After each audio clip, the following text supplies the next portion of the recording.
Halo teman-teman, ini serial khusus mengenai PMK Sapu Jagat untuk pemeriksaan pajak ya. PMK 15 tahun 2025 dan kita akan mulai dari seri 01, 02, 03 dan seterusnya. PMK itu kalau nggak salah ada 200 halaman teman-teman ya. Memang dunia tipu-tipu ini memang lagi sekejam-kejam ini teman-teman ya. Ada 204 halaman teman-teman ya. Dan kita akan langsung mulai pengenalan dulu teman-teman ya, pengenalan dulu awalnya karena akan makin banyak gempa bumi yang terjadi gara-gara dari PMK 15 ini. Ini adalah PMK 15 tahun 2025 mengenai tata cara bukan tata cara ya, mengenai pemeriksaan pajak. Jadi kalau dulu itu kan PMK 17 namanya tata cara pemeriksaan pajak. Kalau ini enggak, PMK 15 adalah pemeriksaan pajak. Oke, ada 204 halaman, tapi kita akan kulik satu persatu nanti. Sekarang kita akan langsung mulai pengenalan dulu nih, tipis-tipis dulu teman-teman ya. Dimulai dari Bapak Raden Agus Suparman ya, Pak Agus yang punya website yang namanya aguspajak.com ya. Ini dia bikin artikel baru baru banget ya, 10 jam yang lalu, mengenai pemeriksaan pajak di era Cortex. Oke, mari kita lihat. Informasi dari Pak Agus ya, beliau ini adalah mantan petugas pajak, orang yang berintegritas, orang yang benar ya, tapi akhirnya resign ya. Bukan resign ya, apa ya, eee, pensiun muda kalau nggak salah.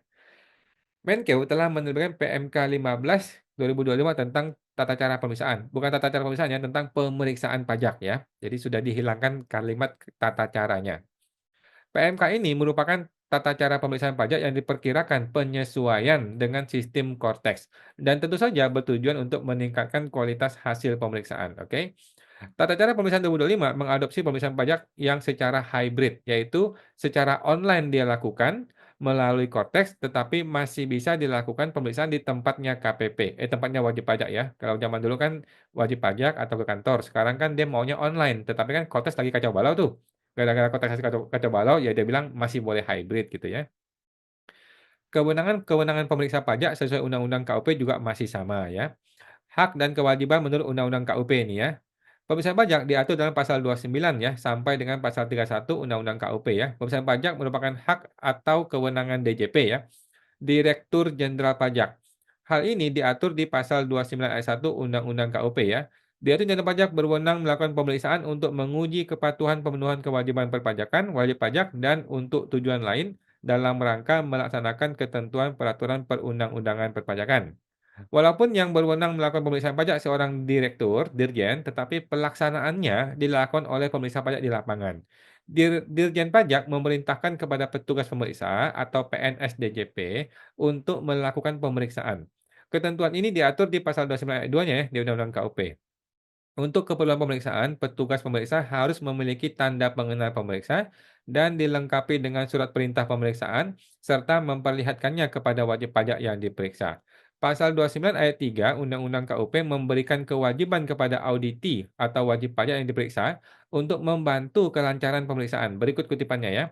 WP yang diperiksa wajib satu, memperlihatkan atau meminjamkan buku, catatan, dokumen yang menjadi dasarnya dan dokumen lain yang berhubungan dengan penghasilan yang diperoleh, kegiatan usaha, pekerjaan bebas wajib pajak atau objek yang terhutang pajak, oke?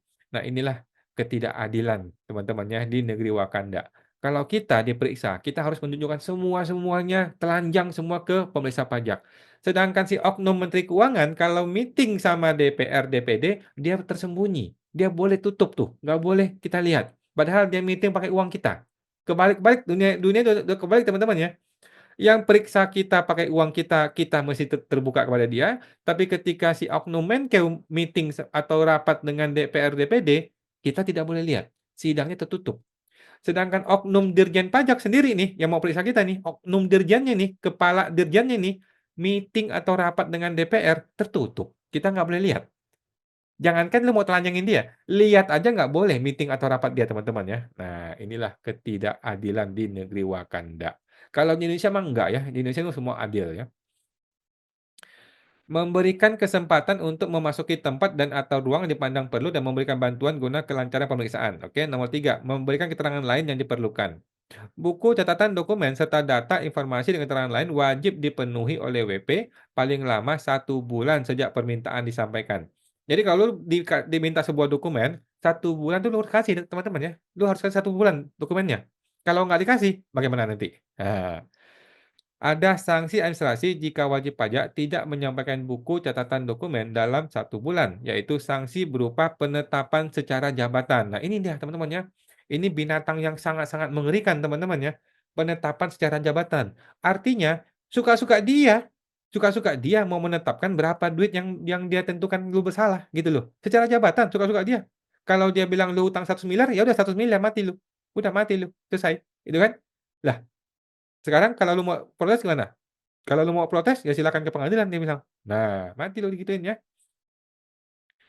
Surat ketetapan pajak dihitung oleh pemeriksa pajak berdasarkan cara lain nih, dikasih tanda kutip nih ya, bukan berdasarkan keadaan sebenarnya. Nah, mampus lu ya.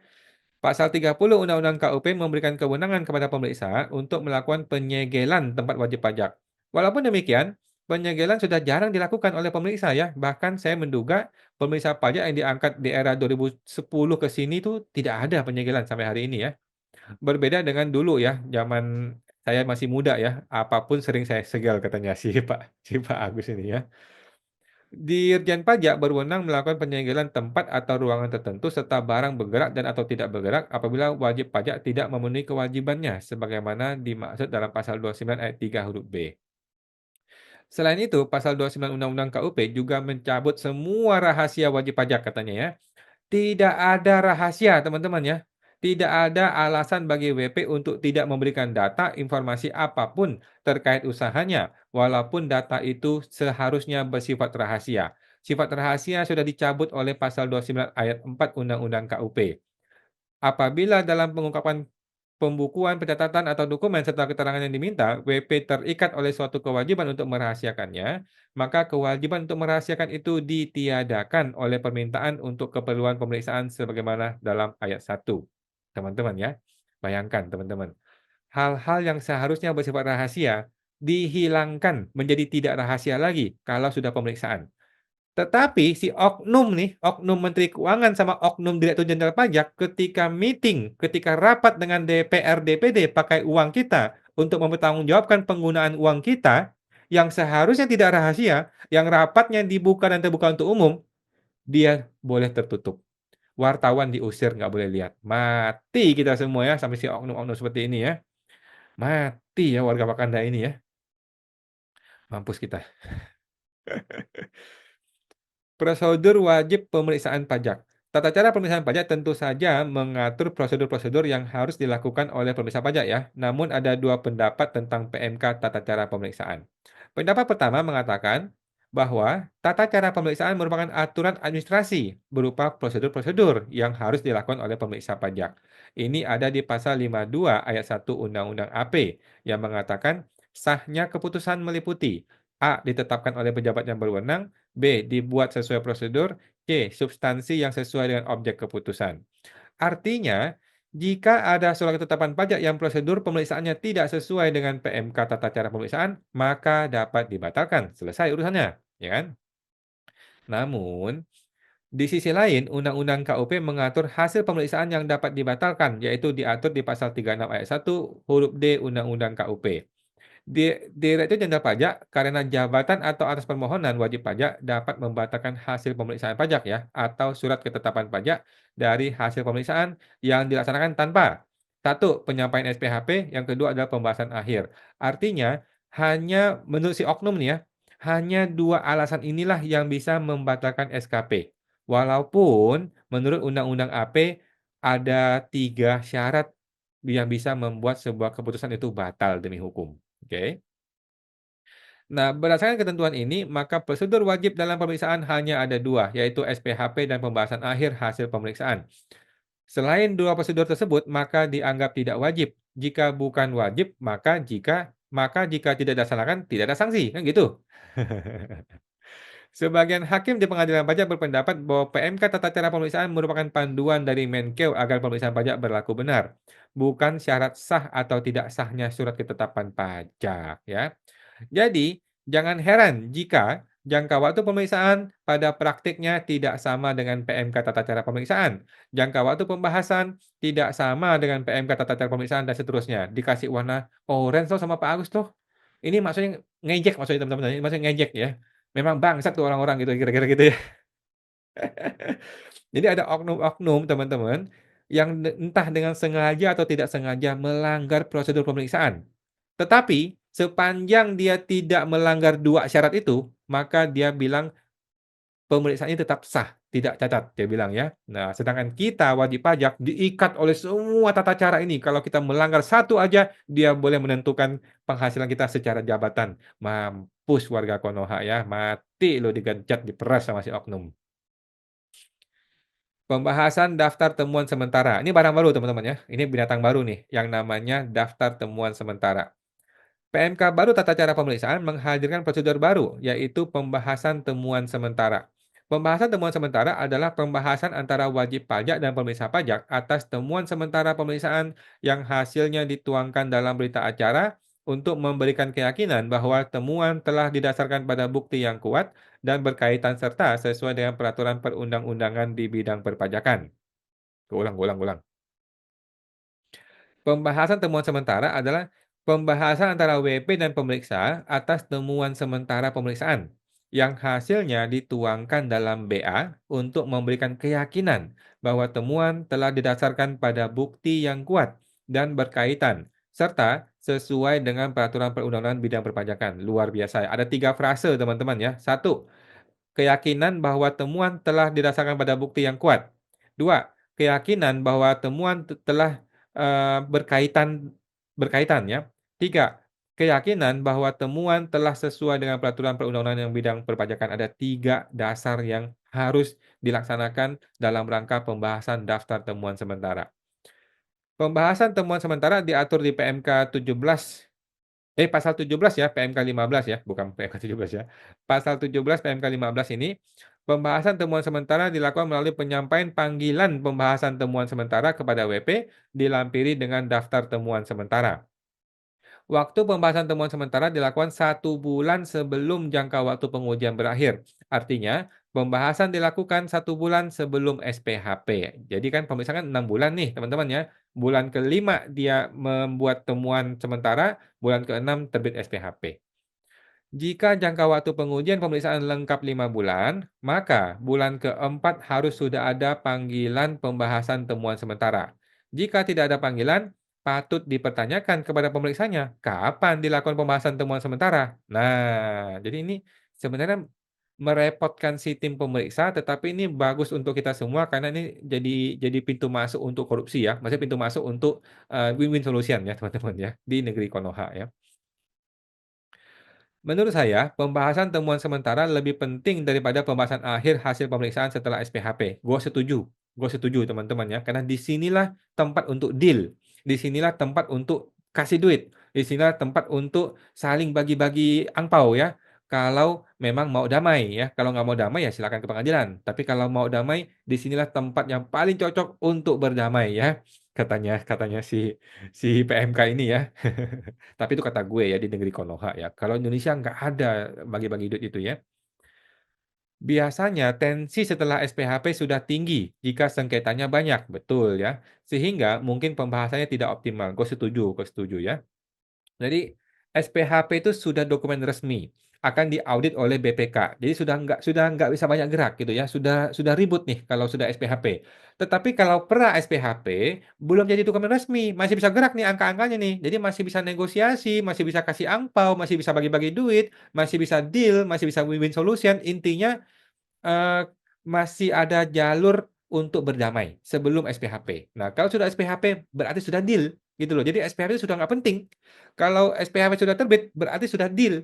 Apakah deal-nya itu win-win solution atau deal-nya gitu, agree to disagree gitu ya, kita sepakat ke pengadilan gitu kan. Nah, fungsi pembahasan temuan sementara sebenarnya untuk klarifikasi tentang data-data temuan. Bisa jadi pemirsa pajak melakukan koreksi fiskal karena datanya kurang, sehingga pada saat pembahasan temuan sementara, data-data yang diperlukan dilengkapi. Oke. Karena itu, PMK 15 ini mengatur, dalam pelaksanaan pembahasan temuan sementara, WP diberikan kesempatan untuk: 1, memberikan buku catatan data informasi atau keterangan lain termasuk data elektronik. 2, memperlihatkan buku catatan data informasi atau keterangan lain, bla bla bla.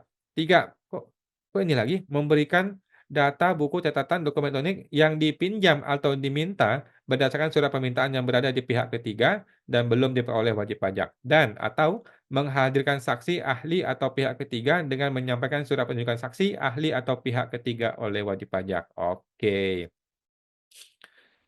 Dengan demikian, kita harapkan pada saat pembahasan temuan sementara ini, sebagian besar koreksi fiskal sudah jelas, memiliki dasar koreksi yang kuat, dan dapat dipertanggungjawabkan. Ini gue setuju banget teman-teman ya. Jadi, kalau mau bagi-bagi duit, udah nggak keburu kalau SPHP, harus di-pra SPHP. Nah, zaman dulu tuh nggak ada pra SPHP, sehingga jadi ribut nih, begitu masuk ke SPHP kok tiba-tiba angkanya fantastis gitu kan. Nah, sekarang sudah ada pembahasan temuan sementara. Di sini harus deal sebagian besar, karena kalau lu nggak deal, ya udah selesai gitu kan, SPHP cuman formalitas gitu loh. Nah, di sini harus deal. Kalau lu mau bawa duit tuh satu satu kresek, satu kantong, satu tas lu bawa duit lu tempel ke mukanya si pemeriksa gitu kan. Nah, karena bukannya gua bilang mau korupsi ya, bukan teman-teman ya, tetapi kita tuh kalau bisa damai kenapa nggak damai kan gitu, ya kan? Prinsip negeri Konoha ya, yang keempat ya, prinsip negeri Konoha yang keempat. Kalau bisa damai dengan angka yang wajar, ya mending damai, kan begitu, ya kan? Apa ya prinsip Konoha ya? Ada 4 prinsip Konoha. Yang pertama adalah no viral, no justice. Yang kedua, kalau bisa kami persulit, kenapa mesti kami permudah? Yang ketiga adalah waktu Anda tuh tidak berharga, tidak bernilai di mata oknum ya. Yang keempat, ini dia, ya ini dia. Tadi ngomong apa ya? Yang keempat ya, barusan ngomong ya? Oh ini, kalau bisa deal, bisa damai dengan angka yang wajar, kenapa harus ribut? Nggak usah ribut. Nah, itu prinsip Konoha yang keempat ya teman-teman ya. Kalau di Amerika enggak, kalau di Amerika dihajar semuanya. Demi uang 10.000 juga dia gugat ke pengadilan ya. Tapi kalau di negeri Konoha enggak usah. Di negeri Konoha kalau bisa damai, bahkan di pra SPHP, di pembahasan temuan sementara, ya udah win-win solution. Lu happy dapat duit, gua happy gua nggak lanjutin ke pengadilan, negara happy dapat duit, si konsultan abal-abal dapat duit juga. Jadi everybody is happy, ya. Everybody is happy dengan adanya binatang baru ini, namanya pembahasan temuan sementara. Tinggal perbedaan pendapat terkait penafsiran atau penerapan aturan perpajakan saja. Masalah perbedaan pendapat sangat wajar. Jangankan antara WP dengan Fiskus yang berada dalam kubu berseberangan. Di antara Fiskus yang sama-sama dalam satu kubu aja, bisa sangat mungkin untuk berbeda pendapat. Ini hal yang biasa, teman-teman ya. Karena itu, perlu ditengahi dengan pendapat pihak ketiga melalui pembahasan dengan tim quality assurance pemeriksaan nanti. Kemudian, pemeriksaan secara online. PMK 15 ini juga mengakomodir pemeriksaan secara online. Bisa saja nanti dilakukan pemeriksaan yang 100% secara online. Pertemuan dengan tim pemeriksa pajak dilakukan melalui aplikasi Zoom. Pemberian dokumen dilakukan secara elektronik. Wih, luar biasa ya. Pertemuan online antara wajib pajak dengan pemeriksa pajak diatur di pasal 11 ayat 3 ya, PMK Tata Cara Pemeriksaan. Walaupun ayat tersebut dalam rangka pertemuan pertama, tetapi dapat dijadikan alasan bolehnya dilakukan secara online. Oke, mantap. Jadi Cortex memang mau pertemuan jadi online. Nah, cuman kalau pertemuan online, si oknum takut direkam, ya kan? Tetapi ini bagus buat semua orang sebenarnya. Kalau direkam, kalau online itu tiada dusta di antara kita. Kemudian waktu tidak terbuang. Bayangkan kalau harus keluar kota, harus jauh, harus meeting dan sebagainya kan repot. Mending online, ya kan? Nah, cuman ada sisi positif dan sisi negatif lah menurut gue. Tapi gue termasuk pendukung online. Karena gue tidak suka keluar-keluar, gue lebih suka online ya. Sebelumnya, pertemuan pertama harus dilakukan secara tatap muka langsung dan yang menghadap harus direksi langsung, tidak boleh diwakilkan atau dikuasakan. Sebelumnya nih ya, tapi sekarang sudah boleh online. Kalau boleh online ya boleh-boleh aja ya. Sekarang, pertemuan pertama dapat dikuasakan kepada konsultan pajak. Artinya, konsultan pajak yang sudah punya izin dan terdaftar di Sikop dapat ditunjuk oleh WP sebagai kuasa khusus, baik melalui Korteks maupun melalui surat kuasa khusus ya. Ini ada di pasal 27 ayat 4 ya. Dalam hal pemeriksaan dilakukan secara online dan dokumen pemeriksaan memerlukan tanda tangan kedua belah pihak, baik WP maupun tim pemeriksa pajak pendatangannya secara digital. Oke, good. Very good. Tinggal tinggal pelaksanaan teman-teman ya. Pasal 27 PMK tata cara ini mengatur tentang penyampaian dokumen oleh WP kepada pemeriksa pajak. Sejak era Cortes, dokumen yang disampaikan kepada pemeriksa tidak harus berbentuk fisik, tapi bisa berbentuk elektronik, bisa di PDF-kan dahulu baru dikirim. Oke, ini bagus sekali ya teman-teman ya. Cuman harus menggunakan email resmi Kementerian Keuangan, jangan email pribadi gitu ya. Oke, ini ada lagi tapi sudah lama ya. Oke, teman-teman ya seperti itu. Sementara seperti itu mengenai PMK 15 ini baru opening teman-teman ya. Nanti kita akan bahas satu persatu, pasal demi pasal supaya teman-teman tuh betul-betul paham bagaimana dunia tipu-tipu di pemeriksaan pajak ini bekerja, bagaimana strateginya, apa yang bisa kita lakukan, bagaimana kita bisa menanggapinya terhadap potensi-potensi yang menghantui kita semua, eh, yang senjatanya sudah dipersiapkan oleh si oknum Menkeu itu ya, melalui berbagai, peluru-peluru untuk bisa menghantam wajib pajak supaya lu tidak bisa napas, supaya lu nggak bisa membela diri, supaya lu bahkan, tiba-tiba sudah SKP gitu. Tapi tapi enggak ya. Ada satu binatang baru yang sangat-sangat bagus ya, namanya pertemuan untuk pembahasan temuan sementara. Ini bagus banget ya, ini tempat untuk deal, tempat untuk, negosiasi, tempat untuk win-win solution. Karena ada prinsip keempat di negeri Konoha ya, kalau bisa tadi apa? Prinsip keempat negeri Konoha ya? Prinsip keempat dari negeri Konoha, kalau bisa deal win-win solution tanpa ribut ke pengadilan, kenapa tidak? Nah, itu prinsip Konoha ya, teman-teman ya. Oke, sampai jumpa, semoga terbantu.